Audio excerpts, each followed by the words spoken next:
So the things that I like about it, obviously it is a flip top lid, so quite easy to come down, quite easy to lift up. A single button up here that you press to unlock it, flip it over.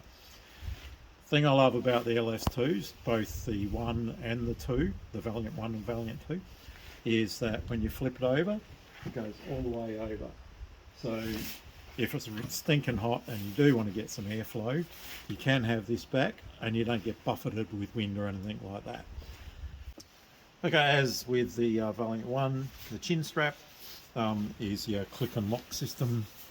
So it's just a matter of when you put it on, pushing it in, and then to release, just lifting and pulling out.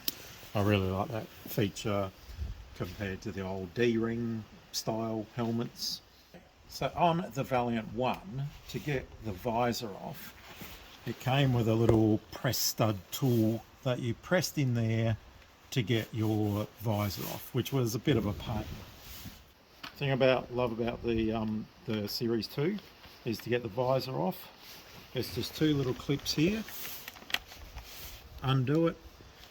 Same on the other side. Comes off easy as. Get it back on. Just push it in, clip it. So much easier. The LS2 Valiant 2 compared to the 1 seems to have a bit more room.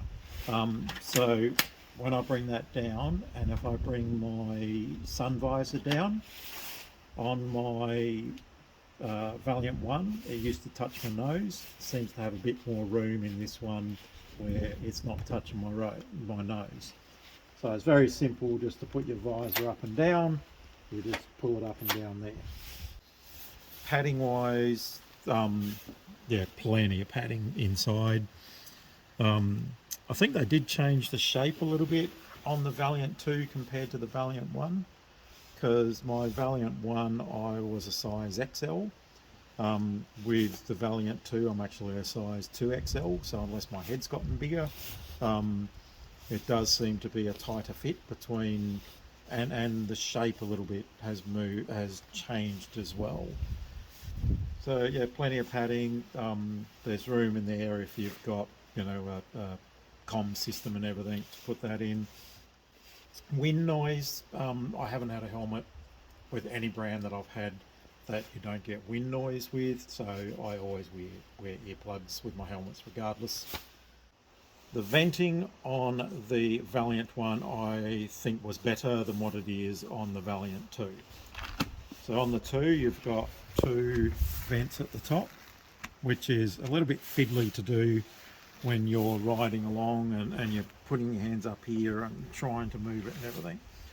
And then at the front, it's got this little clip here, which mine's broken.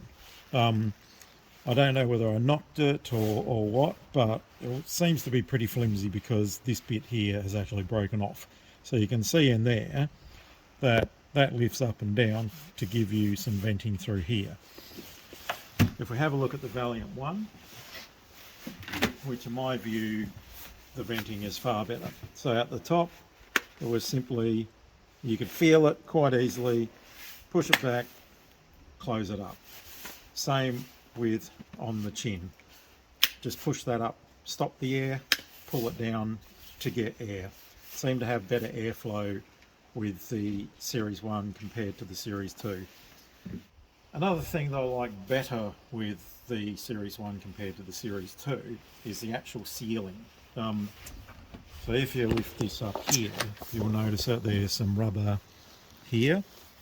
You tend to have to really bring this down hard to get it to actually seal, particularly in wet weather. And been riding in a lot of wet weather, like here in Norway. So if you don't pull it down hard, it seems to leave a little gap and water gets through. So you do have to pull it down hard. If we have a look at the one of Bridget's, it seems to be better sealed around here. And when you pull that down, it actually goes over there so easily.